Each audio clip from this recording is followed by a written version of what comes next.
जय श्री कृष्ण, जय श्री कृष्ण, जय श्री कृष्ण। जय राधा रानी की जय, जय सिया रामचंद्र की जय, जय वैष्णो माता की जय। आज হচ্ছে ভাদ্র মাসের অমাবস্যা সিটাল মা কালীর পুজো, মায়ের পুজো, মাকে শ্রী রাধা রানী। জয় শ্রী রাধা রানী নমঃ। আজ আমি শ্রীমদ্ ভগবদ গীতার 11তম অধ্যায় 20 রূপ দর্শন যোগ। সামনের মন্দিরে মায়ের পুজো হচ্ছে। জয় মা, জয় রাধা রানী কি জয়। আজ আমি শ্লোক 2 পড়ছি। এর আগে বলতে চাই কি বিশ্বরূপ দর্শন শ্রীমদ্ ভগবদ গীতার, এখানে ভগবান সব থেকে বিশ্বরূপ সবাইকে দিয়েছে, মানে অর্জুনের মাধ্যমে গোটা জগৎকে উনি নিজস্ব সেই স্বরূপকে দেখিয়েছে।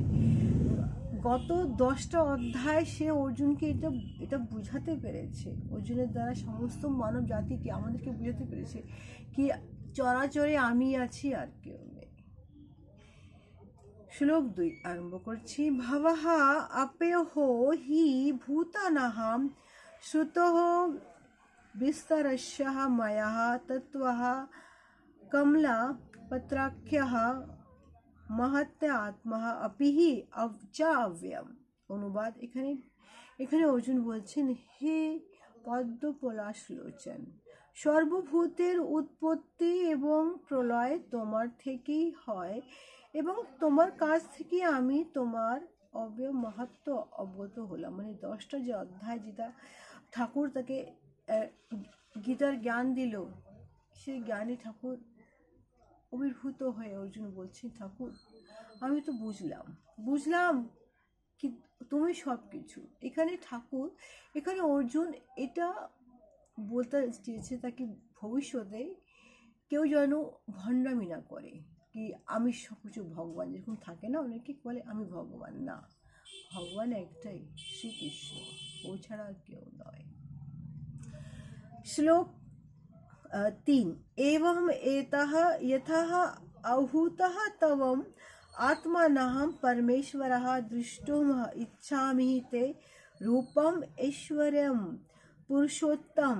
অনুবাদ, অর্জুন এখানে আবার বলছেন, হে পরমেশ্বর, হে ঈশ্বর, তোমার সম্বন্ধে যে রূপ বলেছ, যদিও আমার সম্মুখে তোমাকে সেই রূপ দেখতে পাচ্ছি, তবুও হে পুরুষোত্তম, তুমি যেভাবে এই বিশ্বতে প্রবেশ করেছো, আমি তোমার সেই ঐশ্বর্যময়ী রূপটাকে দেখতে ইচ্ছা করছে। এখানে ঠাকুর বলছেন কি আমি তো সব জায়গায় আছি অর্জুন, সব জায়গায়। তুমি দেখতে চাচ্ছ এই যে যুদ্ধটা হচ্ছে, মহাভারতের যুদ্ধ, এই যুদ্ধ তো হয়ে গেছে, কেন? কাল তো আমি, তুমি তো জাস্ট এখানে অ্যাক্টিং করছো গার্ডিভ নিয়ে। কেন করছো?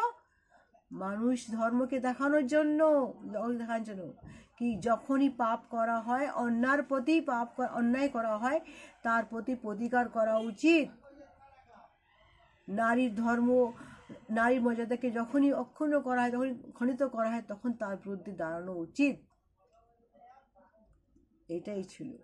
এটাই ছিল মহাভারতের সেই যুদ্ধর মেন কি উঠে দাঁড়াও হে অর্জুন, উঠে দাঁড়াও। তুমি না উঠলে তাহলে এই যে অধর্মটা হতেই থাকবে। তুমি কি মানবকে শিক্ষা দেবে? শিক্ষা কে দিচ্ছিল?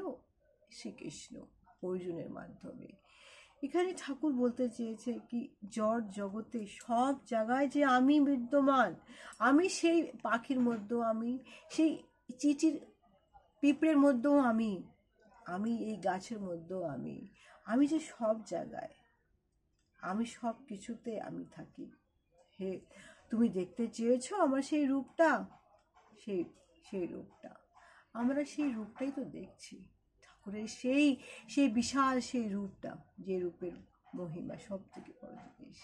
জয় শ্রীকৃষ্ণ, জয় শ্রীকৃষ্ণ, জয় শ্রীকৃষ্ণ।